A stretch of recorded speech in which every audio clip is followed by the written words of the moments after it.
लगता ये कि नवाज़ शरीफ साहब की सियासत अब ख़त्म हो चुकी है। ये कितना अहम जुमला है सर आपके सामने? नहीं डॉक्टर साहब, PMLN में मियां नवाज शरीफ की जो पर्सनैलिटी है, उनकी जो शख्सियत है, उनकी जो लीडरशिप है, उसके ऊपर बड़े गहरे असरात हैं।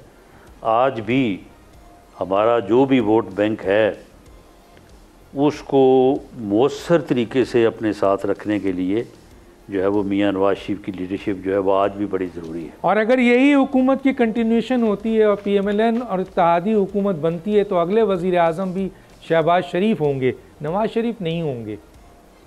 आखिरी जुमला सर, बस एक नहीं, ये फैसला भी पार्टी ने करना है, मियां नवाज शरीफ ने करना है। अगर वो को अदरवाइज चाहेंगे तो वो भी हो जाएगा। सब्सक्राइब करें और बेल दबाएं ताकि कोई खबर रह न जाए।